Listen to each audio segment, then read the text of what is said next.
Au nom du Père et du Fils et du Saint-Esprit, ainsi soit-il. Donc c'est Évagre, Saint Évagre le Grand, je crois que c'est un saint, Père du désert. Et il nous donne une formule à retenir.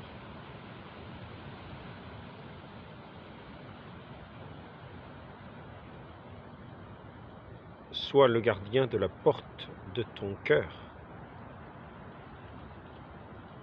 Le portier de ton cœur. Portier de ton cœur. Le portier de ton cœur pour savoir ce à quoi tu dis oui, ce à quoi tu dis non. Celui à qui tu dis oui. Et les suggestions de ceux à qui tu dis oui, à qui tu dis oui. Et à qui il nous faut absolument dire non.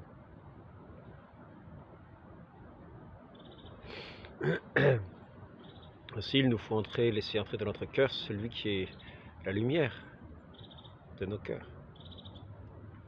La lumière de nos cœurs.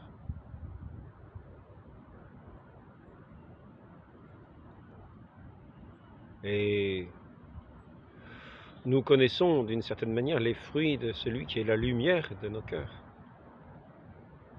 Et nous connaissons aussi ce goût amer de ceux qui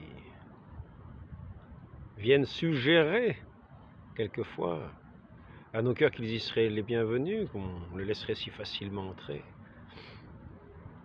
et qu'ils ne laisseraient au fond ce cœur qu'amertume, que regret amer, qu'un goût amer, qui n'a rien à voir avec celui qui est la lumière de nos cœurs. Il faut savoir qui nous laissons entrer dans nos cœurs, ce que nous laissons pénétrer dans nos cœurs. Ainsi, dans le dernier entretien, je parlais de notre foi en celui qui est Dieu. Mais ce Dieu qui n'est pas un Dieu, qui est le Dieu véritable. C'est-à-dire qui est véritablement celui qui est la lumière, qui est véritablement celui qui est l'amour. L'amour. Et c'est en lui que nous croyons. Celui qui est la vie, celui qui est l'amour. Et lorsque nous disons que nous sommes les gardiens de nos cœurs, nous devons savoir qui nous laissons entrer, être le portier de notre cœur. Et nous en serons les uniques responsables. Nous en sommes les uniques responsables. Nous sommes les uniques portiers de notre cœur, il n'y en a pas d'autre. On ne pourra pas dire ah, c'est de la faute de celui-là. Non, un tel a pu se montrer sous un visage, mais c'est toi qui l'as laissé entrer. Un tel a pu te séduire par tel déguisement, mais c'est toi qui l'as laissé entrer. Donc apprends à connaître ceux qui viennent sous ces déguisements-là. Quand je dis ceux qui viennent, c'est aussi bien ces pensées, ces jugements que nous portons. Notre Dieu, c'est l'amour. Sa parole, c'est la parole de vérité, la parole de l'amour. Pas une parole de dissimulation. Elle se présente au grand jour. Notre Seigneur nous a bien dit, j'ai parlé au grand jour. Pour quelle parole voulez-vous me condamner? J'ai parlé au grand jour. Pour quelle bonne œuvre voulez-vous me condamner? Notre Seigneur ne laissait pas entrer dans son cœur ce qui était la source des mauvaises œuvres, des œuvres de mort. Ainsi, il nous faut nous y appliquer. Nous y appliquer, c'est-à-dire demeurer dans cette sainte présence de notre Dieu, le considérer devant nos yeux, et voir que c'est lui qui, dans sa providence, agit en toutes choses.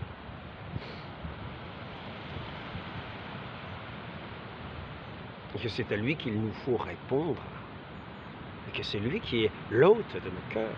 C'est lui qui, dans ses dons multiples, dans cette providence multiple qui se présente devant nous, nous invite à lui dire oui. Oui, mon Dieu. Oui, mon Dieu. Voilà.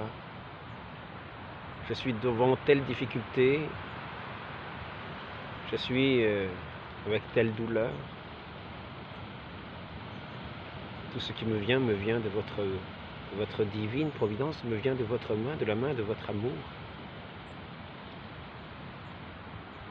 En le recevant, c'est vous que je reçois. Je ne rejette pas ce don particulier, ce don qui semble à première vue disgracieux. Je ne rejette pas ce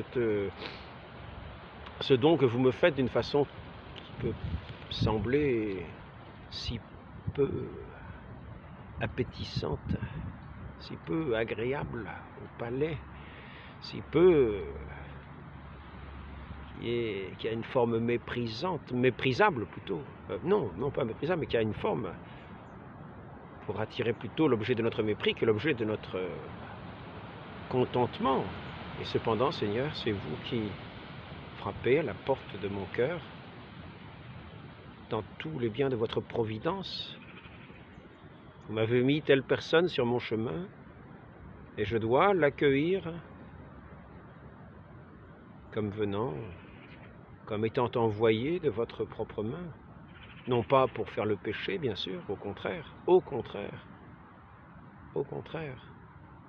Mais toutes ces contradictions qui peuvent m'être envoyées, toutes ces difficultés qui peuvent m'être envoyées, je dois voir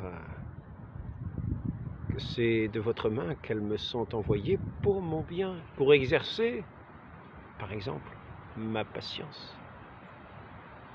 Oui, Seigneur, je suis dans telle difficulté, et voilà que je ne vais pas ouvrir mon cœur à la colère pour rejeter durement ce que vous avez. C'est cette grâce que vous avez voulu me faire, m'envoyer sous telle forme, pour exercer à travers ma patience. Cette grâce que vous voulez me faire comme une grâce que je reçois comme dans un exercice de patience. Par votre main providentielle. Ainsi, il ne s'agit pas nous-mêmes de juger des événements et des choses. Cela pourrait, des événements et des choses, comme étant a priori à rejeter ou non. Nous sommes quelquefois devant telle considération historique, tel événement, et il nous faut bien considérer que la providence divine agit à travers toutes choses. Et que par conséquent, nous ne pouvons pas la renvoyer d'un revers de deux mains, car en le renvoyant, ces événements providentiels, ces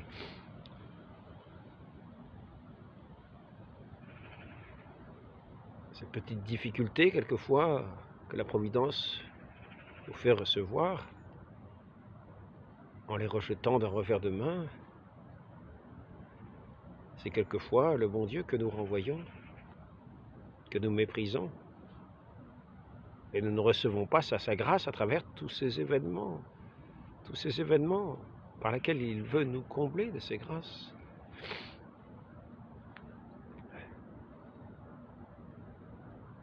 Ainsi, toute personne est une créature de Dieu.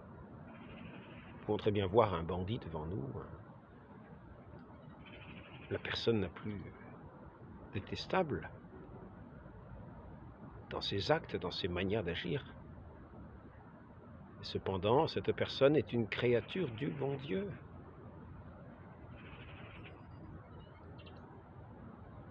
Et cette personne qui est sur notre chemin, nous devons l'aimer comme étant cette créature du bon Dieu, que le bon Dieu veut attirer à lui. Et peut-être par notre ministère, quand je dis ministère, je ne veux pas dire que nous soyons des ministres établis, mais que nous avons d'une certaine manière,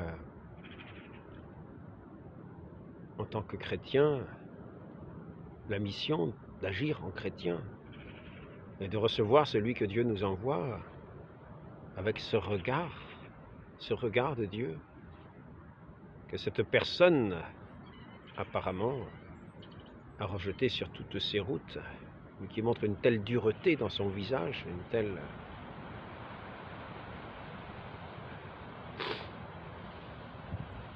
Nous ne voyons pas en lui les traits de l'amour. Nous voyons plutôt en lui cette personne qui semble bien inquiétante, et cependant c'est une créature du bon Dieu, que le bon Dieu met sur notre route. Providentiellement, et nous pouvons nous fier en la providence divine de notre Dieu, de ce Dieu à la fois tout-puissant et tout amour, comme je le disais. Tout amour, ceux qui se fient en lui n'ont rien à craindre de sa main, quel que soit ce qu'il présente dans sa main. Pourvu que nous ayons pleine confiance, plein abandon dans cet amour de Dieu, de notre Dieu, qui fait toutes choses, par qui tout survient. Donc, ce que je voulais dire aujourd'hui aussi, c'était que nous sommes à la fois les gardiens, les portiers de notre cœur, en ce sens que ces sentiments auxquels nous allons dire oui ou non, ce sont ceux-là qui vont venir habiter nos cœurs. Sentiments de haine, sentiments de mépris, ce sont ceux-là à qui nous allons dire oui, entrez dans mon cœur. Ben non, nous devons être les portiers de notre cœur, c'est-à-dire demeurer dans cette présence de l'amour et n'y faire entrer que notre Dieu,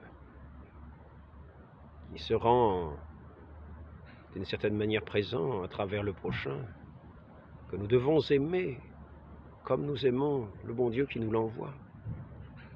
Celui qui nous vient est comme un envoyé de notre Seigneur.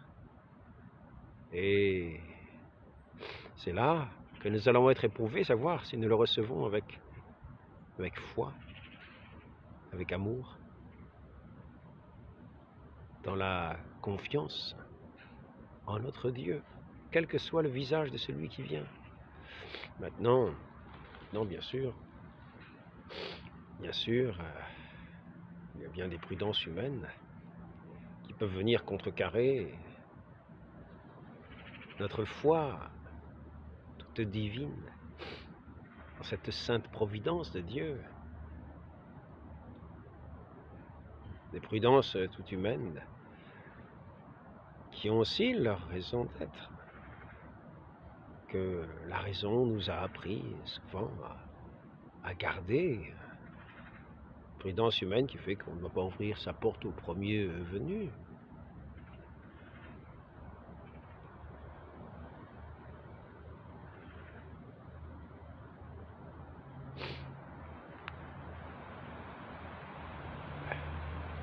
Ainsi,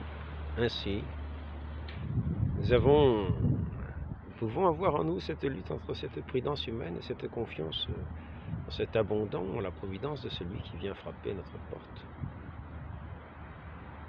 Et celui qui vient frapper à notre porte peut être un ange de Dieu.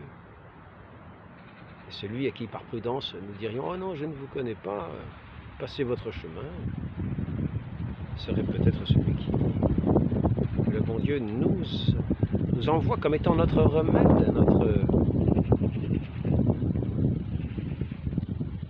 le bienfaiteur qu'il veut pour vraiment nous faire grandir dans son amour, dans sa foi, dans la foi que nous avons en lui. Autant notre foi en lui est grande, autant notre amour grandit en lui, autant nous le considérons.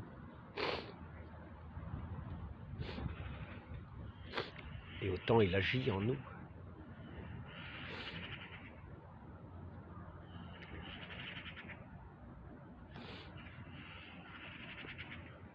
C'est ainsi que l'autre jour, je parlais de cette barque assez frêle dans laquelle étaient déjà un certain nombre de gens, de personnes, pour traverser le Rhône, la Drôme, c'est le Rhône, c'est ça. Il me semble que c'est le Rhône, hein. Oui, c'est ça, le Rhône. Et Saint-François de Sales, alors que la barque semblait sur le point de basculer, versé à l'eau, restait en toute tranquillité assis à lire son livre des heures ou des écritures saintes, dans toute tranquillité d'esprit, dans toute confiance en celui qu'il savait mener cette barque. Et notre Dieu ne déçoit pas notre confiance, la confiance que nous avons en lui.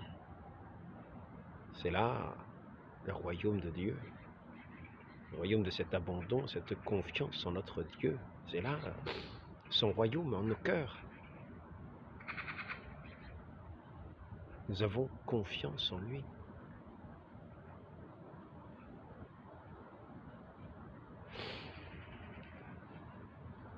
Ainsi, je voudrais dire que pour demeurer dans cet amour de notre Dieu, c'est-à-dire aimer le prochain comme Dieu veut que nous l'aimions,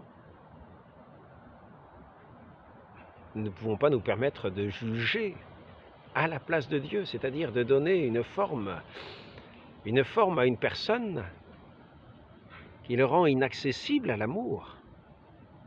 Parce que nous l'aurions nous-mêmes condamné, c'est-à-dire jugé indigne de l'amour de Dieu. Cette personne-là, dirions-nous, est indigne. Voyez, c'est un menteur. Voyez, c'est un orgueilleux. Voyez, c'est ceci. Voyez, c'est cela. Voyez, c'est cela. Et vous lui donnez une forme incapable de la lumière divine et incapable de recevoir la moindre étincelle de l'amour divin. Et vous-même, par cette condamnation, vous seriez incapable de l'aimer. Si nous aimons le prochain, c'est parce que ce prochain est cette créature de Dieu, et que nous le considérons sous le regard de ce Dieu d'amour. Il nous envoie telle personne.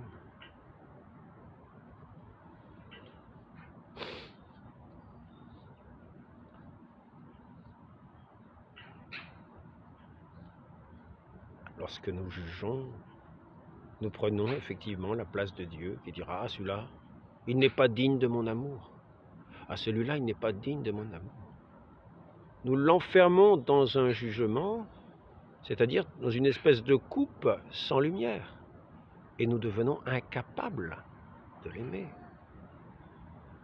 C'est-à-dire incapables de le regarder sous le regard de Dieu. Parce que nous avons nous-mêmes, nous sommes accaparés nous-mêmes de ce qui n'appartient qu'à Dieu. Ce regard que Dieu a sur cette personne.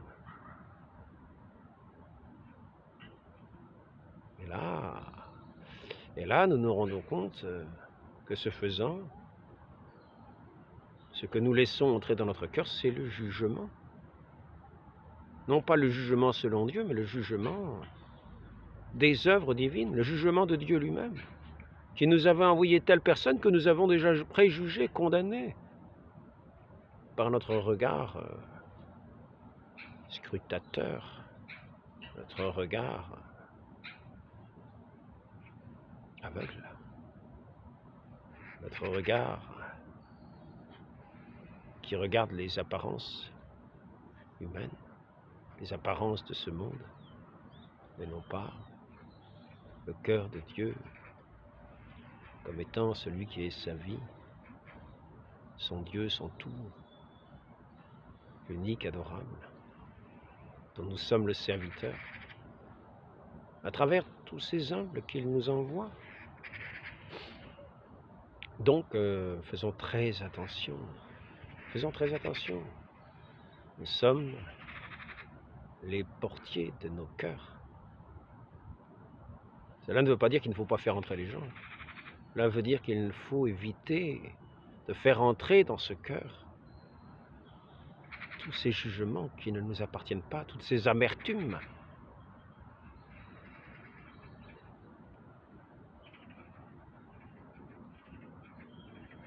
auxquels nous serions sujets si nous les laissions entrer, pénétrer nos cœurs, après avoir porté de tels jugements sur ce que Dieu nous donne comme étant des frères à aimer.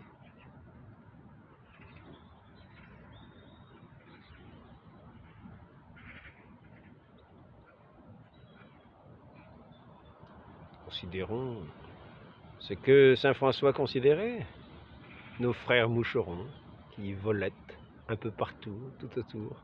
Nos frères moucherons, pourquoi sont-ils venus ici, nos frères moucherons? Pourquoi sont-ils tout autour de... Peut-être qu'il y a quelque chose qui les intéresse. Mais tout ce que la Providence nous offre, sachons en rendre grâce à Dieu, à la fois dans ce soleil, mais quelquefois c'est la pluie, quelquefois c'est l'épreuve, quelquefois c'est la douceur du temps, quelquefois c'est la fraîcheur, le froid, le gel. Et lorsque nous l'acceptons, lorsque nous le recevons des mains de Dieu, nous recevons à travers ces petites épreuves les grâces de Dieu, la grâce de Dieu, l'amitié de notre Dieu. Et ainsi, nous serons ce qui est la perle précieuse de notre vie. C'est pourquoi nous aurons tout vendu. Et ce qui fera notre trésor dans le ciel, qui brillera comme 10 000 soleils, et plus encore, pour éclairer notre âme dans la splendeur de l'éternité, de l'amour éternel. Ainsi, nous cheminons ici-bas dans la confiance, sans préjugés, sous le regard de notre Dieu. Nous avons telle personne qui vient nous apporter les contradictions, qui vient éprouver notre patience. Apprenons par cette personne à recevoir la grâce que Dieu veut nous donner dans la patience, dans l'amour. Alors cette patience n'est pas une patience à attendre que le temps passe. Non, c'est justement ce fruit de l'amour qui peut être goûté dans le temps, dans ce temps de l'épreuve. Donc, je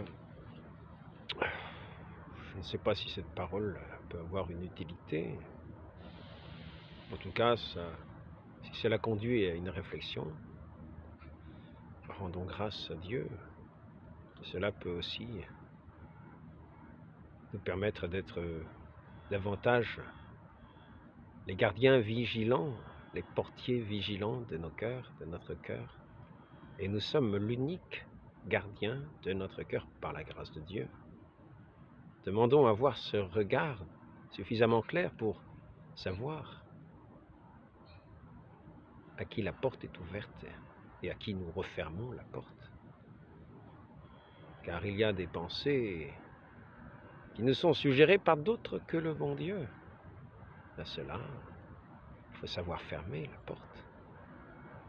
porte de la médisance, la porte du jugement,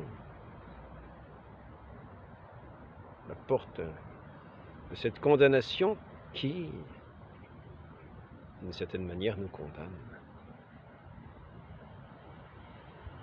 nous damne, nous fait rejeter celui qui frappe à notre porte, celui véritablement qui frappe à notre porte pour être l'hôte, le doux hôte de nos cœurs.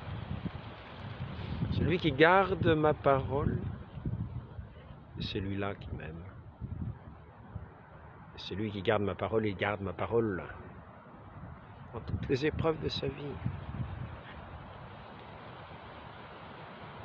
C'est à cela que l'on verra le mérite de l'amour, la force de l'amour, le poids de l'amour, la force avec quel amour nous aimons.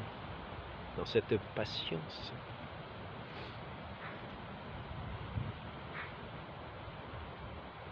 Donc, faisons très attention, c'est l'invitation que je veux donner aujourd'hui, à ne pas juger, le prochain, et par notre jugement, nous rendre incapables de l'aimer, c'est-à-dire, par notre jugement, nous soustraire au regard aimant de Dieu sur cette personne, sur celui qui est aujourd'hui l'envoyé que Dieu nous fait. Bon. S'il vient avec un grand couteau, un grand sabre, peut-être un saint, pour le recevoir aimablement. Venez mon ami. Peut-être considérerez-vous la longueur du sabre ou du couteau et puis partirez-vous en courant. Je ne vous ferai aucun reproche.